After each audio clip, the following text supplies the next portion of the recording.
Okay. Hi, everybody. Welcome to the University of Buffalo School of Pharmacy and Pharmaceutical Sciences. We are super excited to have you with us today. We're going to get started in just a moment. This is our Meet the Ambassadors webinar, and we are unbelievably excited to talk with you today and share this brand new webinar with all of you. What I'm going to do is I'm going to share my screen, and we're going to work through a short PowerPoint and let you get to meet our ambassadors and really jump right into it. So if you hold on one second, I'm just going to go.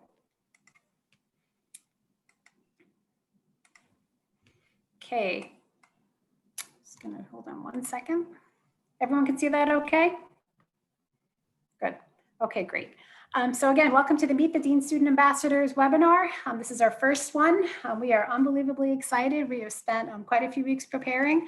Hope you got to see some of the Instagram videos. Again, really fun for us. We wanted to bring you something really different and exciting over the January break. So again, we hope you enjoy it. Hope you engage, ask us questions. We are really here to get to know you and give you a chance to get to know us today. Just some housekeeping items. If you could quickly, if you could mute microphone if you haven't already, ask questions in the chat. We will have a number of us here at the end to answer any questions that you might have. If you're disconnected, please rejoin. And if you have your video off, we understand that's how Zoom is, but, feel free to show yourself. We are here. We want to see you. We want to get to know you. We're, a bunch of us are wearing our daytime pajamas on the bottom. So, again, feel free to show, unmute yourselves and talk with us. We are here to get to know you. I'm going to show you a short video, one or two videos, just to give you a little familiarity with the School of Pharmacy and Pharmaceutical Sciences, and then we're going to jump right in.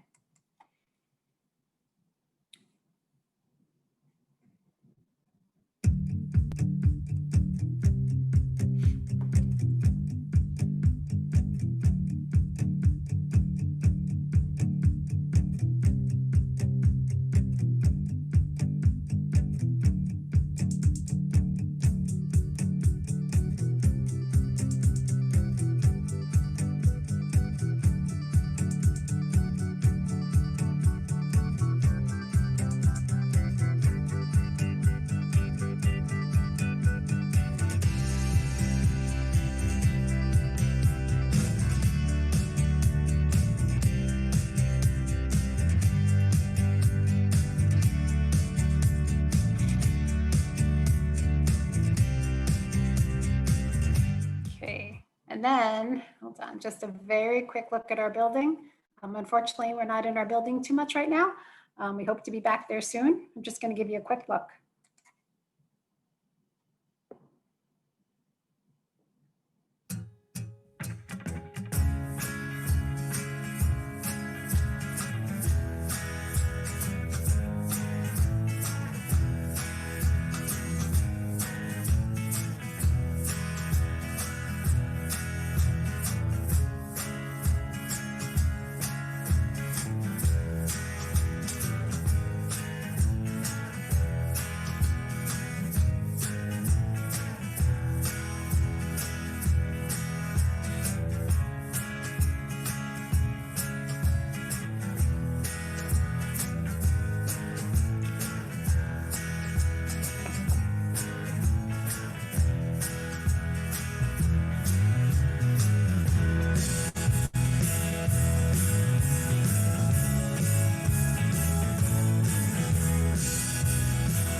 Okay, so what we're going to do now is we're going to introduce our 4 ambassadors. We are super excited to have them with us today. Thank you guys very much. Even though it's, break, it's not like you're all sitting around doing nothing. So I appreciate the time you've taken over your break to prepare for this. Thank you again. I'm going to let you each introduce yourself. So I'm going to start with Corian, give you a chance to just kind of say a couple things about yourself. And we're just going to go through quickly and then give you guys a chance to get to know everybody. Hi, I'm Corian. I'm a P2 student. I am the non-traditional, so I was working in healthcare for numerous years before coming back to school. I did 2 years of prerequisite undergrad classes to apply to pharmacy school. I did put all my eggs in one basket, so UB was my goal. I completed it with the PharmCast and the PCAT. Currently, I'm working at Catholic Health at the Infusion Pharmacy as a pharmacy intern, and I hope to stay in Buffalo and support the pharmacists in Buffalo. Great, thanks. Okay, next we have Autumn. Hi everyone, my name is Autumn. I am currently in my 2nd year of pharmacy school. Originally, I'm from Woodstock, New York, and I am an early assurance candidate. So basically, I knew right after graduating high school, I wanted to go into pharmacy school, and I decided on UB. I was involved with various organizations in my undergrad experience. So if you're coming out of high school and you have any questions about that, I am definitely a person to ask. Since I've been in pharmacy school, I've been involved with various professional organizations. They might look like just a bunch of letters to you right now. They're listed there, SPANI, SPISNI. Basically, both of those organizations deal out with legislative practice in the state of New York. And I'm also involved with the Pediatric Pharmacy Advocacy Group, just because I think that's an area I might be interested in going in. And I'm currently an intern at Kenmore Prescription Center, and I'm mainly found in the compounding lab where I make suppositories, suspensions, solutions, specialized medications for patients. And one day after graduation, I hope to go and do ambulatory care pharmacy. And just as an aside, outside of school, I'm interested in running, backpacking, and rock climbing. Great, thanks. Okay. Ajangako? Hello, everyone. I'm Ajangako. I know it's a pretty difficult name to say, so thank you, Jennifer. You said it quite nicely. But for those who can't say Ajangako, you can call me AJ. I'm currently a P2 student. I'm originally from Woodbridge, Virginia, so I'm an out-of-state student. So if anybody has out-of-state questions, I can definitely help you with that. I got my bachelor's degree before coming to pharmacy school. And I got my bachelor's degree in biotechnology, and then I took a year off and worked a little bit, and then studied for the PCAT, applied, and then I got into UB. I currently work as a pharmacy intern at Harris Teeter. That's like a local chain pharmacy that they have down here in the South. So, and in addition, I'm also involved in a couple of organizations. So I'll be more than happy to answer any questions that have anything to do with those. Thank you. Thanks. David? I'm David. I'm a senior PhD student in Dr. Shah's lab, where my research focuses on the pharmacokinetics and pharmacodynamics of protein therapies for ocular disease. I'm originally from Southern California. I got my bachelor's from UC Santa Barbara, and then I worked in the industry at Allergan for a couple of years, and then decided to come back to UB because everyone I worked with said that's where I should apply, and so that was a driving factor for me to apply here. And yeah, I'm looking forward to answering any questions you might have about the graduate school or making the move from out of state into New York, especially from across the country. Thanks. Thank you. Okay, let's do a quick poll. What's your favorite food?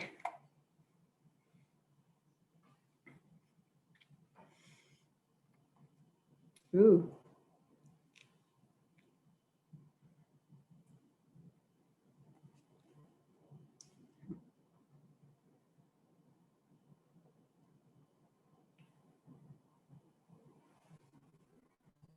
Pretty close, 87 voted. You guys can see this, okay? Yeah? Okay, so it looks like pizza and pasta are in the, oh my gosh, I'm the only one that likes cake frosting. Oh my gosh, I think I need to get with the program here. Got it. Okay, very nice. Well, thank you for participating. I'm happy that my second favorite food, coffee, is liked by 7 other people too. So awesome. Thank you so much. We'll do another one shortly. Let me tell you, just spend a minute or two talking with you a little bit about the University of Buffalo School of Pharmacy and Pharmaceutical Sciences. We are the #1 ranked school of pharmacy in New York State and number 14th ranked nationally by US News and World Report. That means we're a top 15 school out of 140 pharmacy schools. We also have a top 30 AACP research ranking, and we are a research institution. We are a leader in transformative education of pharmacy and pharmaceutical scientists. We have one of the top pharmaceutical sciences programs in the world. Our pharmaceutical sciences faculty are world-renowned. They are the creators of pharmaceutical science knowledge, textbooks, research. And it is a wonderful place for students to engage in any number of MS and PhD opportunities. I want to tell you in the next slide quickly about our academic health center. And as we go on later, as we talk about just quickly the admissions process, I'm going to talk with you about our distinctive degree programs, the application deadlines, and any other admissions Q&A you might have. As we talk today with our students, they are going to touch a little bit, I think, on living in Buffalo, high level as we talk about navigating the first year, lessons learned. I'm sure it'll come up, but Buffalo is a wonderful, friendly, affordable area to attend college and postgraduate education. A very high standard of living for a great quality of education and a great quality of life here. So we welcome your interest and thank you for considering us among your options for pharmacy school and pharmaceutical sciences. I can't leave without talking about our academic health center because it is one of the hallmarks and it's a decider really and a distinctive part of our education here. UB is one of very few institutions that have an academic health center, and that means we participate together with our School of Medicine, Dental Medicine, Public Health, Nursing, Social Work, and with our Roswell Park Graduate Division. And our students study together. They participate in interprofessional education together. There are courses together and they train together. So when our students are really taking part in their curriculum, our students are being trained to work as members of a healthcare team. And that's something that they take with them upon graduation. So they learn that while they're in school. And that's something I think also our students can talk about and touch upon. May be able to talk about that today in terms of some of the things we were discussing about her life during the break right now in her job. So again, a really important point. Our interprofessional education, again, where our students work together, has received a national commendation by our accrediting board, which means we are doing it, if not the best, one of the best nationally. It's exciting for our students and our prospective students, and I hope you'll take the time to ask us about it and learn more about it if you have questions. So what I'd like to do now, and we're going to, sort of get to this in just a moment. I really want to take a moment to tell you that, everyone, each of our students has really a really extraordinary and unique story really about themselves. They're each different students, they have different backgrounds, and they're, sort of at different points in the program, although they're in the same, 3 of them are in the same P2 year, they sort of each have different paths and experiences, and I want them to sort of share that with you today. So the first question I'd like to ask them to talk with you about today is sort of just high level how they came to UB and what sort of their first steps were and how they came here. So Autumn, if I don't mind calling out first, I'm going to start with you. And then maybe we'll go through, and if you want to answer, guys, just kind of pop in. But Autumn, if you don't mind starting with that, we'll go from there. Yeah, sure thing. So as I had said earlier, I knew graduating high school, I wanted to go into pharmacy. So with that being said, I wanted an early track kind of program in pharmacy. And so UB was really appealing to me for that reason. I also knew coming to UB, I wouldn't have to take the PCAT, which was also really appealing to me. So ultimately, those 2 reasons, and also as an undergraduate student, it was going to be not the full 4 years, it was going to be 2 years. And coming to a big university like UB, I would be getting a variety of experiences outside of just pharmacy school in those 2 years, which was really valuable to me as a student. So I really got to have that immersive undergraduate experience before coming into pharmacy school, which I valued. So that's why I came to UB.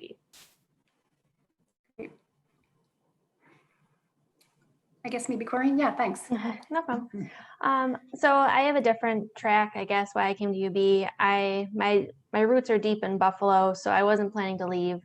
I worked in different administrative positions throughout healthcare and outpatient physical therapy in a surgery office. I definitely have worn many hats in the past 12 plus years in healthcare. And just finding that patients needed an advocate. They needed somebody to bridge that gap for them. They seemed very lost, that they were just going in random directions, or they don't know why the doctor wrote this, or how to use their insurance, or why they don't know to take prescriptions. So I just woke up one day and I was like, I need more. I need to be part of the leadership in Western New York. I need to be part of the healthcare professionals, and I need to be able to have a say and say things and make changes in people's lives. So since I'm Buffalo, I definitely wanted to go to UB. UB has the world-renowned faculty. They have an amazing academic program. They were going to take all the credits that I had in all my previous college lives and put it all together in one basket for me. And definitely the pharmacy school. It's a beautiful building. The faculty is like family. Everyone's close knit. They want you to do well. They're your number one supporters. So I had to do it. I had to put all my eggs in one basket, like I said, and hope for the best that the PCAT, like Autumn didn't have to take, was going to be successful, because it was definitely, a nervous process jumping back into school as an adult and trying to hope that this is all going to work out. It was life-changing, and all my goals aligned, and here I am, and 2.5 more years to go and I'll be a real person again. Got it. Thank you. Thanks. I'll let you, the two of you, decide who wants to go next and the next, and you can unmute yourselves and call it out. I can go next. Thank you. You're welcome. So how I always knew I wanted to help people. I was not sure how precisely I was going to help people, and I just started learning, and I was always just been interested in the medical field. And as I learned more and more about the different areas in medicine, pharmacy really interested in me, especially community pharmacy. Because as we've learned in pharmacy school, and as you hear over and over again, pharmacists are the most accessible healthcare professionals. And to me, that was really important, knowing that I could directly impact the community around me. I could be there for them with any sort of medical advice or medical recommendations that they needed. So I saw it fit to go into pharmacy because I believe I'll be able to make a bigger impact in that sense. And how I got to UB, I applied to multiple pharmacy schools, and UB was one of the 4 pharmacy schools that accepted me. And I think, as coming from out of state, I had options in Virginia, but UB really sold itself to me, especially when I went in for the interview process and everything, speaking to the students, some professors who were around that I could talk to, and just the energy I got from UB while I was there. It really just pushed me towards attending UB, and I am really grateful for that decision, because as you experience, if you do come to UB, you really get a phenomenal education, and that is super important, because we want to make sure that as we go out into the community as pharmacists, we're not just pharmacists, but we're good pharmacists that could have an impact in the life of the patients out there. Thank you.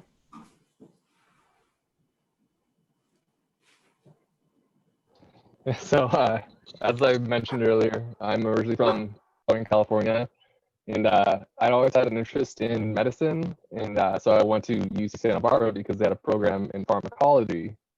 And so I was in that program, and at the time wanted to become a doctor of medicine, right, MD. And so I was going through the whole process, took the MCAT, and then in my final year of undergrad there, we did a lot more research-based lab classes in pharmacology, and I realized that was really the part of medicine that I enjoyed, was the drug discovery and development aspect. And so then after I graduated, I went into the industry, right, the pharmaceutical industry I worked at Allergan in Irvine, California, which is best known for Botox. And then after working there for a few years, a lot of my colleagues who were pharmacokinetic scientists and pharmaceutical scientists, they had recommended that if I wanted to pursue this, I should apply to UB, because the research at UB is applied across the industry, everyone in the industry knows UB and the quality of the education that you receive here. And so I, of course, took their advice, applied to UB and got in. And then took the first few years of coursework, which was very difficult, but extremely, extremely valuable.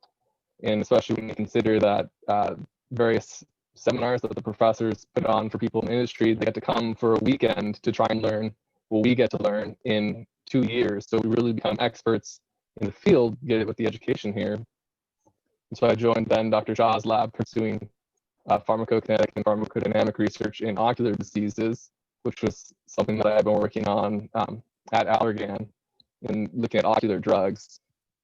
And so kind of my path always kind of started in medicine and then kind of culminated here doing this novel research that I get to do and publish papers and have other people be influenced by the work that I do. Thanks, David. Keep yourself unmuted if you don't mind. If we could start with you and then go backwards, sort of the way we were answered the first question. David, if you could talk a little bit about, I want to switch toward mentorship and talk a little bit about how you've been impacted, if you've been impacted by a mentor in your life. Could be a faculty member, an academic advisor, family member, friend. And just talk a little bit about that high level and maybe now, if so, if you're contributing or paying it forward by mentoring, other people. So just talk a little bit high level about mentorship, and if we can go in the other opposite order, that would be great. Yeah, so I think probably one of the greatest mentors I've had in my life is actually my advisor, Dr. Shah. He's another young scientist. He's only, I don't know, maybe 10 or 12 years older than I am. And he graduated from the program at UB himself and worked under Dr. Balthazar.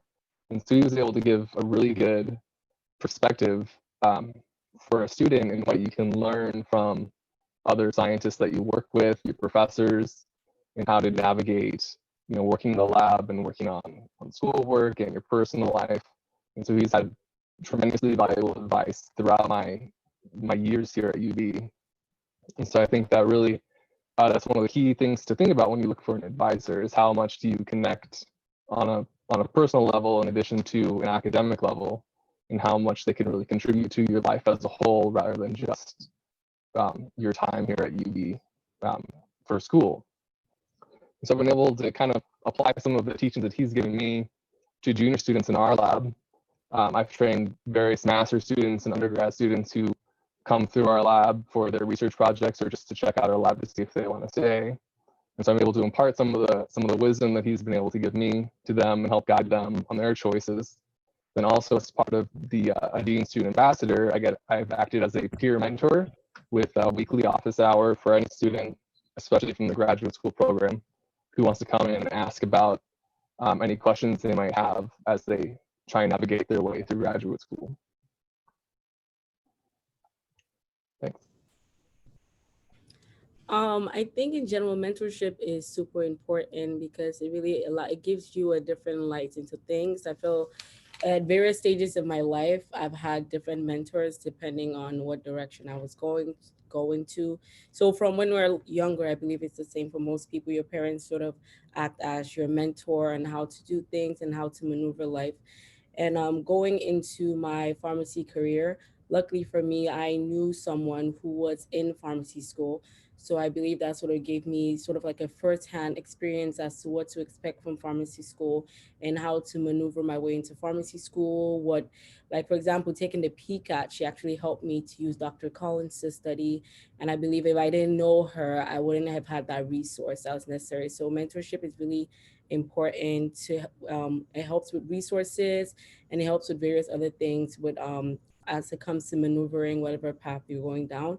And right now, the main mentor in my life will be my pharmacy manager, who's really helping me figure out this field of pharmacy and how to go about it, how to, work more, especially since the scope of pharmacy is really expanding, just helping me to sharpen my skills in the various areas of pharmacy. And also, like I currently volunteer from my previous high school that I went to help with students and students who have interest in the field of pharmacy or just in general, like since I graduated from college, just giving advice on college work and all that fun stuff. And also acting as a DSA. I also help speak with like prospective students as we are doing today, or replying emails. I don't know if anyone here, it's one of the people I've emailed back and forth with before, but you should know, emailing back and forth with people and just helping people just have the ability and opportunity to go towards what they're trying to go towards. I've also had some numerous mentors throughout my life in different time frames and different chapters. But to get to pharmacy school, when I was deciding this, I actually awkwardly reached out to my pharmacist. You know, she only knew me from coming in, picking up my prescriptions, and I kind of was like, oh, I like your job. I like what you're doing. Not to sound like a creeper, but do you mind meeting for coffee sometime? And we can like dive into this. I want to learn more. And come to find out, she also took a similar path to what I'm on now. She raised a family. She had a first degree, a bachelor's degree, and then she decided to change her life. And she went back and she told me the rigors that she went through and any advice of things that she wishes she did or she didn't do. And I think that's really valuable, because otherwise you're just walking in blind and just hoping for the best. But if somebody else went through it, it's very helpful. And then with SSHP, the Student Society of Health Pharmacists, they paired me up with a mentor as a P1, and he was very valuable. He was a new chapter, he's like, this is how you dive through residency. These are all your options out there. Don't go through pharmacy school with blinders on, really explore all paths and turn over every stone. And now all those lessons that I've learned, I pass on as a Dean Student Ambassador as well. I love getting emails from incoming students or P1 students and trying to help them guide through the hot mess that school is right now, and the potentials of, is pharmacy school going to be worth it? I wish that I would have known about this first college. I wish I would have went to UB first college. My life would be a little different right now, but I am where I am and we're pushing through, and I wouldn't have it any other way. I have a similar but different experience as Corian and AJ. They both mentioned having mentors throughout different phases of your life, which is something I can definitely relate to. Starting in high school, I really bonded with one specific teacher in my pre-calc class, and she had actually gone to pharmacy school. So I knew from connecting with her and learning a little bit more about it in that capacity, that pharmacy was a career option that I wanted to explore, which ultimately kind of led me into pharmacy school and gaining more experience in the pharmacy world. I will say though, coming into pharmacy school, I didn't necessarily have a traditional sense of the word kind of mentor or mentorship. I kind of felt like a fish out of water. But then I found my intern position at my current job, and a lot of my mentorship since coming into pharmacy school has actually been with the student who had trained me, who is now a P4 student. And I think it's just been really valuable in bouncing ideas off of her and just being able to talk with someone about pharmacy and exploring, my different passions or things that I might be interested in with someone else who can also offer constructive criticism and has also been through it themselves, kind of like Corian was talking about. Just makes it a little less scary, I guess, the whole process and going through it. So yeah. Great job. Thank you. Thanks to all of you. So we have two more areas that we want to get to: navigating the first semester and first year, and lessons learned. Before I get to that, we have one more quick poll, see if it works. Let's see. Where's everybody from? Let's see.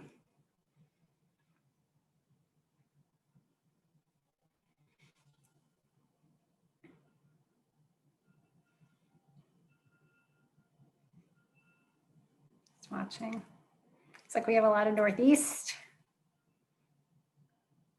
Okay, we're close. We have Northeast, Southeast. Great. Awesome. Well, thank you. Just curious to see where everybody's from today. We can see on the registration list too, but it's also nice to see also who comes. So what we're going to do now is we're going to transition into navigating the first year and really the first semester.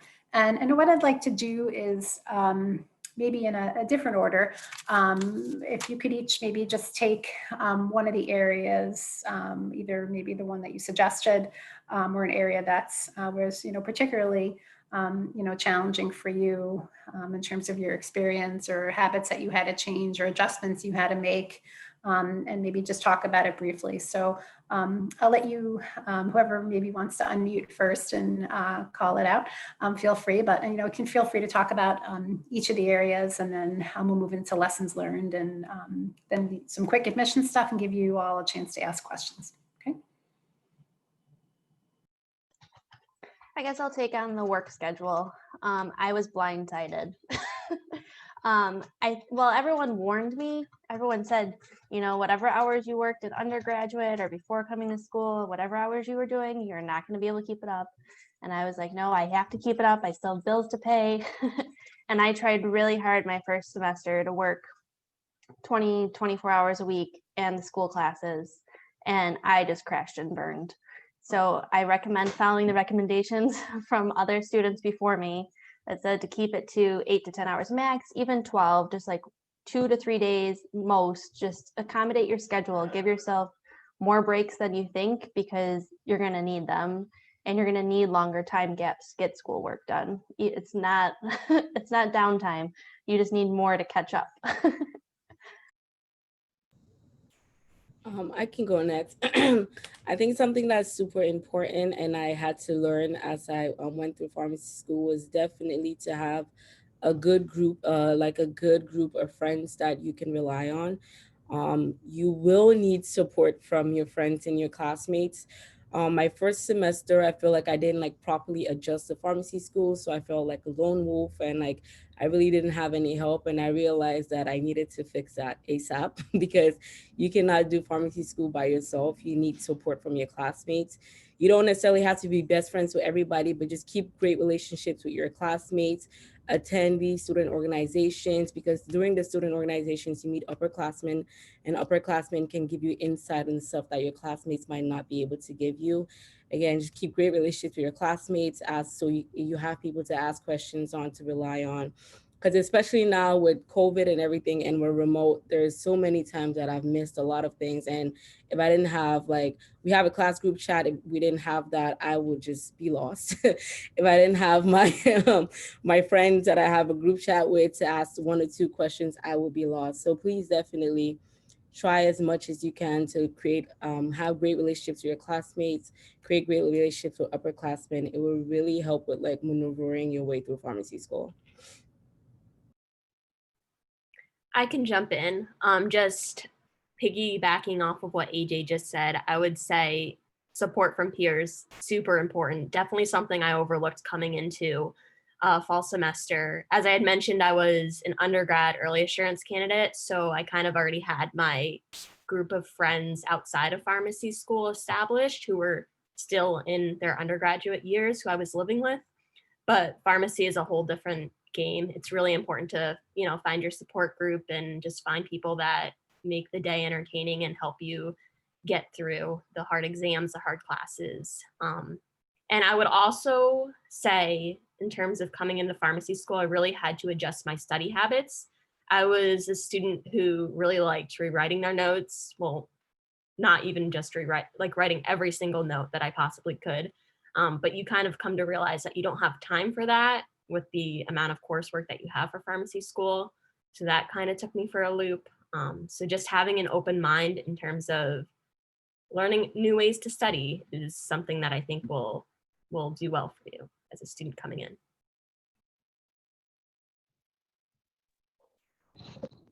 So yeah, jumping in here again with first off, I also want to emphasize to work with your peers, especially in the graduate program. But also the time management and adjusting study habits was a big shock, even coming from not that far out of school. But the demands of the graduate program for just academics is very high, and a lot of the course material is new. We mix a lot of pharmacology and biology together with computer programming to make our computational models, and trying to learn everything at once is very difficult. And You really need to stay on top of the work because a lot of the assignments cannot be completed the night before. Otherwise, you really will be up all night for like 24 hours just trying to finish it. So it's really breaking things up into manageable pieces and tackling things one at a time. And especially if you have a good study group, you can sort out these problems together. And if your group includes someone who's good at programming, someone who's good at biology, it's even better because you can help each other understand the parts that you're weak in. And to that point, in the last point, don't compare yourself to others because you will find that one person who can code their computational model in 30 minutes and it might take you 3 hours. But don't feel bad about it because everyone has to learn these things in stages. And, you know, particularly kind of thinking back to a course that I TA'd for intermediate pharmacokinetics, it's one of the hardest courses we have, and people really struggle to learn the concepts. But coming back, you know, 3 years after I took it to be the TA for that course, you really see how much you've evolved since then, because I could have done all of those assignments that we had in, you know, maybe 2 hours each, ones that I struggled with that took me, you know, a week and 20 hours to try and figure out. So you really can see the growth that you'll get over the years. Yeah, great. These are great feedback and great suggestions. You know, the next slide is really about lessons learned. So maybe in the same order, we can go back. Sorry to keep making you mute, but David, if you wouldn't mind starting, and I know what your lesson learned was, but if we can go back and finish off this slide, and then we'll finish up and move to some Q&A. Yeah, I think my biggest lesson learned was the school life balance. To while you do spend so much time doing the coursework and the research, to also, you know, remember to take some time for yourself to, you know, have fun with friends that you make in the program, you know, catch up on your favorite Netflix show, just something to help you unwind so you're not always just highly strung and stressed out. And one of the big points here that actually has to be added was to not be afraid to ask for help.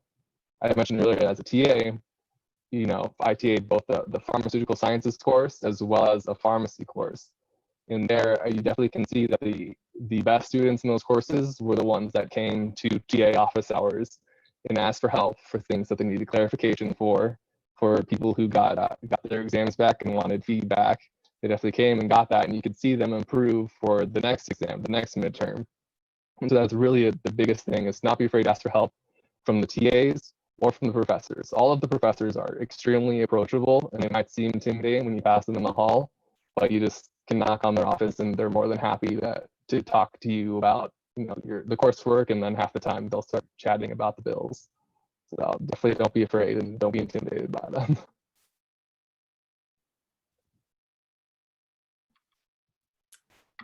For me, I would probably say the biggest lesson learned so far, again, keeping in mind I'm only a second year student, but would be just keeping an open mind, especially with scheduling your rotations, whether that be community or hospital, and just going in with the right attitude and mindset for every experience that you're given in the program, whether that be mandatory or not.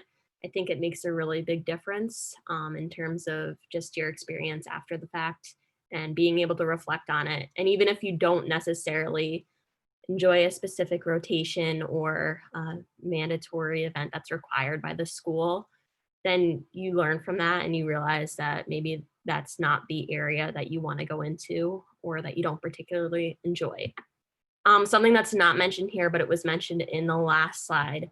I think something that I've learned is avoiding comparisons as a whole to my peers or to people, to student leaders in classes above me, and just kind of being genuine to myself and learning what things in pharmacy I find interesting or don't find interesting, and pursuing opportunities that are tailored to my own specific interests, and just trying not to, you know, compare myself to other people.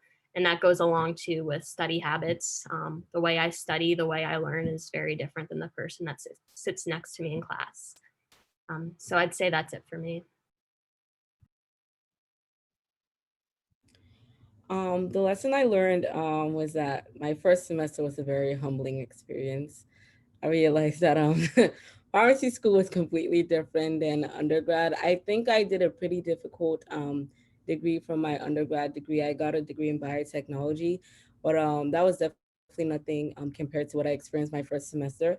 And I think not because like it's super hard, but also because it's just like a completely new experience. You have to work on how you manage your time, how you study. As we've mentioned earlier on, there's a lot of changing, a lot of new things that you get to experience during your first semester. So definitely take it slow and take it easy and just try to work at the best pace that you can. And as Autumn just mentioned, please don't compare yourself to other people. It will do you more harm than good. Just learn yourself, learn how you study, learn how you process things, and that will make you more successful like moving forward. And another big one for me was I really needed to manage my time properly. I definitely got into time blocking, like my computer screen. I'm just have my calendar. I have time blocked out for almost everything, but it's really really beneficial. It helps keeps you in check, and and it shows with your results like as you see as the semester progresses. For me, a major lesson I've learned, if you did not pick up on it by now, was I tried to take on the world. I came in guns blazing my first semester that I'm going to be the best student I can be, and I'm going to do everything, and I'm going to just, shoot for the stars. And I got shot down real hard. There's just no time. You only have 24 hours in a day, 7 days a week. And this goes for any of our programs at the School of Pharmacy and Pharmaceutical Sciences. You can only do what is in front of you. You have to plan out daily, weekly, monthly. Like, you have to also block in time for yourself. Not everything's going to be done in one day or 1 week or one semester. You have the time to get it done, and just plan it out in advance. Make a game plan for the long run. I mean, just you got to settle in, enjoy it, because it's going to be over before you know it. All right, thank you all very much. What I'm going to do, I want to leave at least 15 minutes for questions. So quickly, I'm just going to move through some of the admissions stuff. So if you didn't see, I just want to share with you our distinctive degree programs in both pharmacy practice and pharmaceutical sciences. The application deadlines for this year are listed below. I also want to caveat that we did share a lot about the program dynamics and navigating the year. For those students who have recently interviewed and been accepted, congratulations. It's nice to see you here. You did know that we discussed that we have a lot of professional student support. We have a lot of undergraduate support. We have a lot of support for our Pharm Sci students. So understand that even though the program is hard, it's not impossible. We don't throw you out there alone and kind of wave and hope to see you in 4 years or 6 years and block our doors and don't see you. We have a wonderful group of staff advisors, faculty advisors, alumni advisors, student mentors. We have really, for a small school, we have a really robust group of people that are here to help. And, David, I remember when I started, Dr. Shaw was a student, was a PhD student, and he helped. He was one of our ambassadors. So it's really kind of nice to see him come full circle to be such a wonderful faculty member and advisor. So, he's a wonderful addition to our school. So again, our degree programs are here. As we approach the chat and Q&A, we're happy to answer some questions about them. So what I want to do is, at this point, I'm going to stop share. And I'm going to pop up. Let me just take a look here and see where we are. Just 1 second. Give me 1 second to get into the chat. I think I have. Okay, got it. So what we can do here is a couple things. We have 15 minutes. We have about 30-ish students, small enough group. If you want to unmute yourself and turn your video on, feel free to introduce yourself, call your question out. You can call out an ambassador, ask them a question directly. At the same time, we'll also monitor questions in the chat. So again, we want to make this as personal as possible, so feel free to ask us questions. We're happy to help you. I'm going to mute myself. These are questions for the ambassadors. So again, now's your time. So why don't we do that?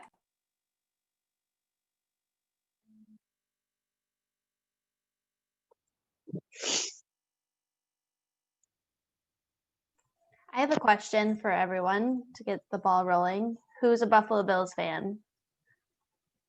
Yeah. We're definitely going all the way.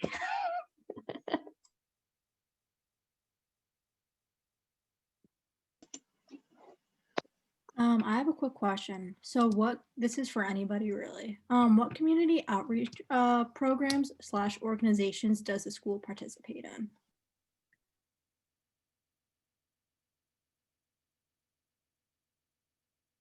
Sure. So the question is, do any of you want to take that as students in terms of any outreach programs that you're involved with? If not, I can certainly answer that. I just want to give you guys a chance to comment on anything, any of the organizations that you're involved with at this point. If not, I will answer. I know there are multiple organizations that the school has, and they all have different missions. But I'm currently the president of SNAFA, that's the Student National Pharmaceutical Organization Association, and our main goal is just like serving the underserved and trying to just promote minority personnel in healthcare. So we do a lot of work with the local Buffalo community. We go to like the Boys and Girls Club and teach little kids about various disease states. We also help build shelters in the Buffalo areas for the people who are less privileged. So that's about my organization. But as I mentioned, the school definitely has various organizations that are present, and yeah.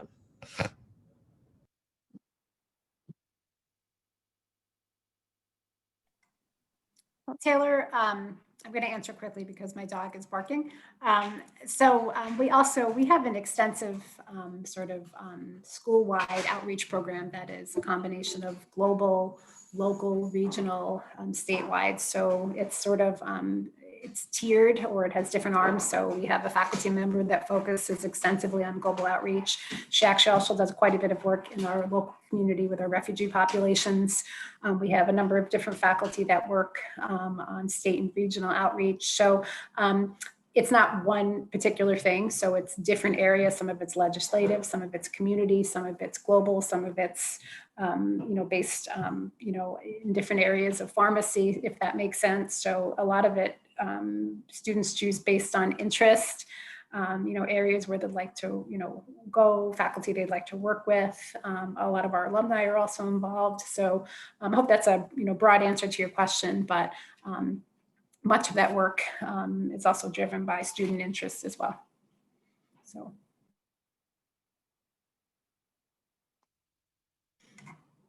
Any other questions that student folks would like to call out? Actually, I had a question. Sure. So I was wondering, as a first year pharmacy student, are you able to volunteer? Like, do you think there's time to volunteer given the coursework, or like, are there opportunities to volunteer? Maybe like hospitals in the area. Are there a lot of places where you could do that if you wanted to? Yeah, you definitely can volunteer. Autumn and I both were volunteering part of Kaleida Health our first semester to kind of explore if inpatient or institutional was our career path. You also can volunteer, like AJ said, through your organizations. They do a lot of outreach in the community. And I know the school also participates with the Drug Take Back Day. So that's another volunteer effort that's in Western New York to help the community out, bringing their drugs that they no longer want. Oh, thank you. Oh, as a follow-up though, are most of the volunteer opportunities in the Buffalo City area, or are they closer to campus? Or does it vary? I would say it depends where you want to volunteer at, or where you're going to be located, but there's definitely volunteer opportunities anywhere. You can definitely reach out to any health systems, local pharmacies. They're always looking for help. Okay, all right, thank you.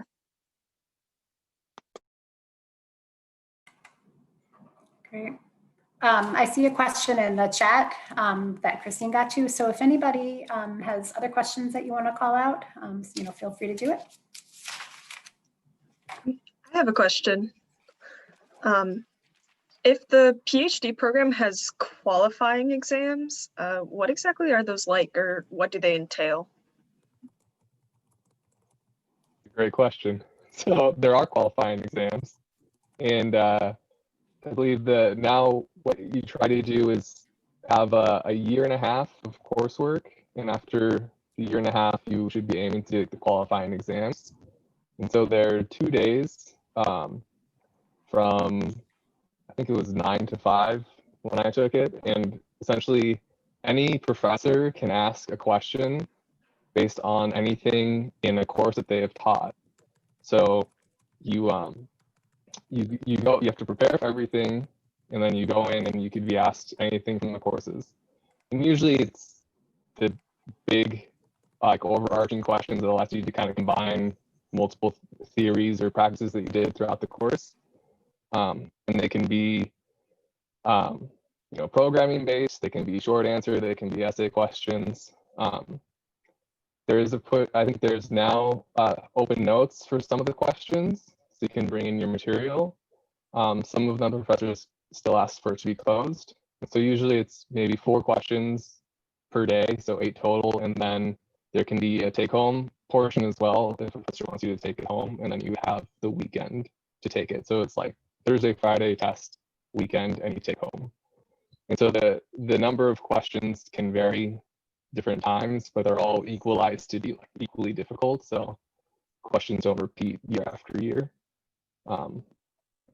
So it is a little grueling. I think I spent about a month and a half studying for them, and then took them, and you have to get a certain score for your questions to pass. And if you don't achieve a score, you can remediate a question with a professor.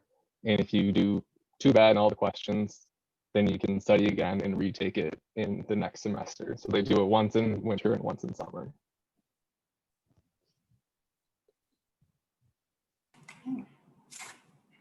Any other questions that we're not getting to in the chat? Sure. Hi. Yes, please. I have a question concerning the PhD program. Hello? Yeah. Oops. Yeah. Hello? Sure. I have a Hi. question, concerning the PhD program. Yeah. I have a GRE score of 306. And then I am done with my master's MPhil program, Master of Philosophy in Pharmaceutical Chemistry, but I'm yet to graduate.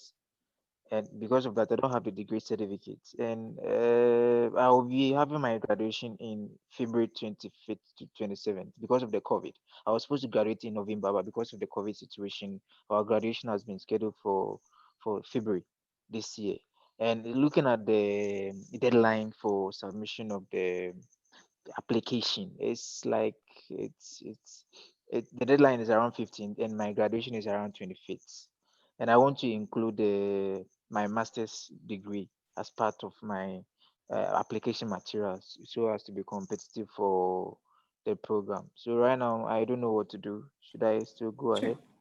Yeah, that's a great question. So you can go ahead and submit the application whenever you're ready, and you can indicate that you're preparing to graduate. That is fine. You can update your your materials, your transcript, your degree of certification or completion accordingly. So no worries, you can just let us know.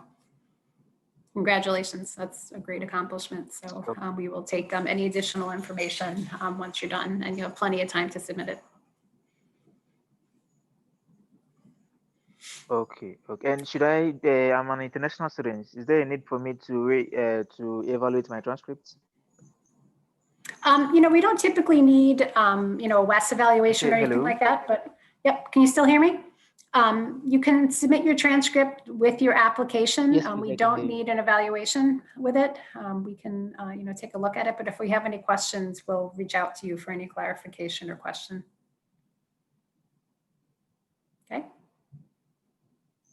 Okay. Okay. Yep. Okay. We have about 5 minutes left. Any questions for us? Sure. Oh, actually, I have another question. Okay. As an early assurance student, the first 2 years are spent fulfilling the prerequisites. Is that right? So I was wondering how I could start preparing now, because I'm a high school senior right now. So I was wondering, like, maybe over the summer, maybe I could start looking at some of the coursework that will be covered in the prerequisites or in like the PU or in the first year of the pharmacy course. I'm not sure how I should prepare. So I can talk on behalf of that.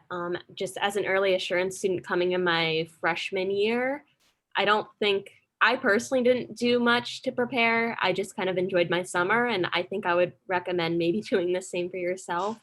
Rest assured, when you come in, there's going to be a lot of help if you need it in academic areas, gen chemistry, bio.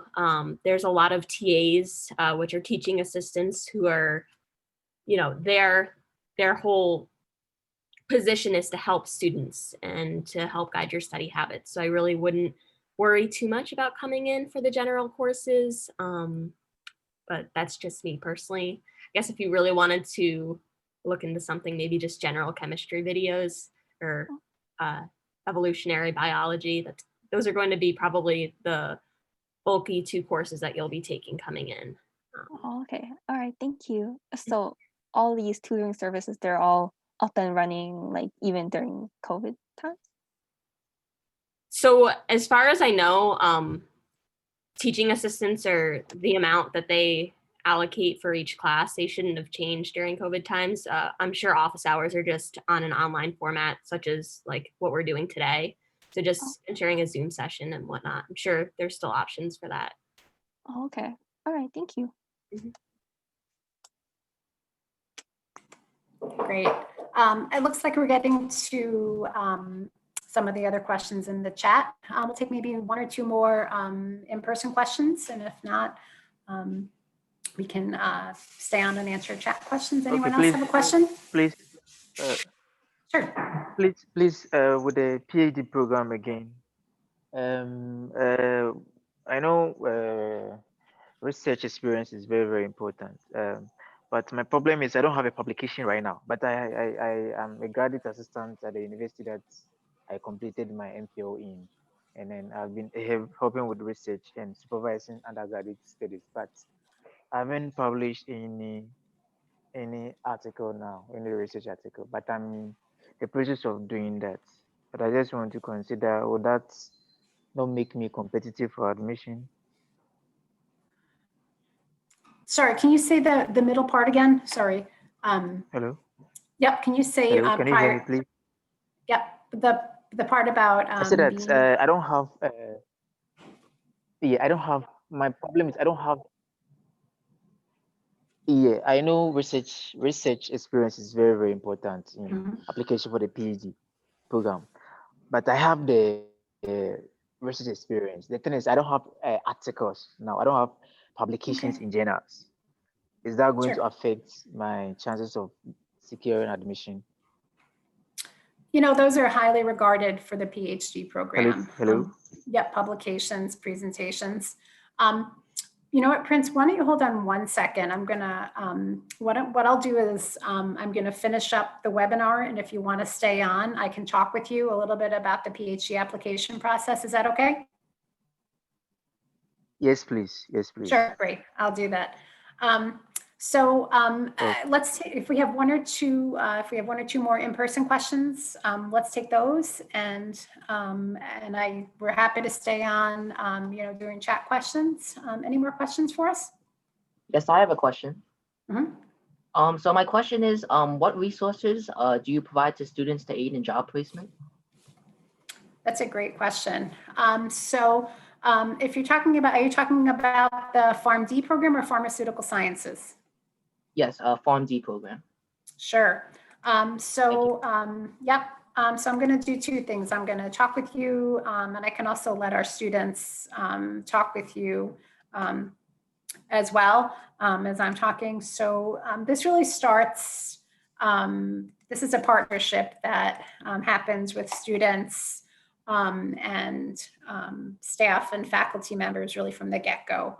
So very early on in the PharmD program in your P1 year, we partner you with a faculty advisor, and then we partner you with a dean alumni ambassador mentor. It's not a requirement. It's highly, highly suggested that you do so. And that begins your networking relationship and your relationships with different people that are going to sort of take you from point A to point B. And you're going to take yourself from point A to point B. So this is a partnership that you really have with us. And then as you move through the program, we provide you with a variety of different resources, things like career day, required networking events where you get dressed up and you go out. You meet with all of our preceptors, our alumni, and our folks who want to hire you for jobs, internships, and all kinds of things that would sort of be the next steps for you as you go through. Together with that, you're going to be participating in experiential education, and that happens in your second and third years. And then your fourth year, you're doing advanced experiential rotations. And it's really the combination of all of those things that really positions you to decide what kind of pharmacist you think you want to be. And then you use those relationships and the networking to really then position yourself to decide where you want to go. But I'm going to let our students kind of comment on that, particularly our pharmacy students, to talk maybe just quickly about, what they've done so far and how they've sort of, leveraged their relationships to kind of get them to, different places in their, career so far. Okay, thank you. I could start, I guess. On behalf of my experience, like I had mentioned earlier, I didn't work at a pharmacy before coming into pharmacy school. And actually through one of my professional organizations, I had met an older student who just so happened to have a job opportunity that was more or less in line with some of the interests that I have in pharmacy school.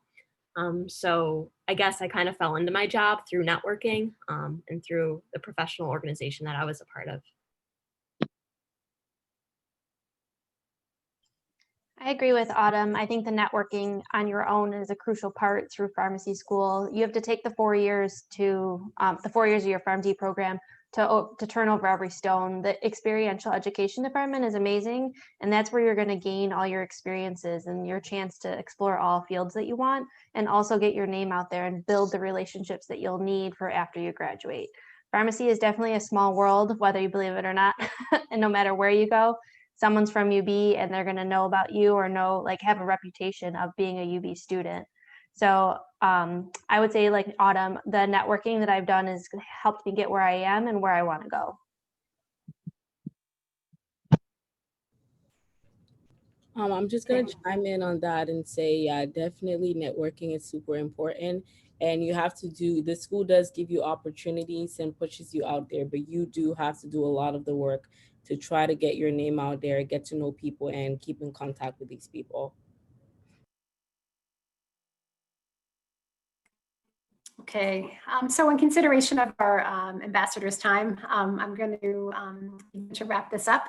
So we will be around, myself, I will stay on in the chat and can certainly answer any questions. My colleagues can certainly feel free to go. I want to thank our ambassadors very much again for taking the time to do this. Thank you for the preparation, for your time today.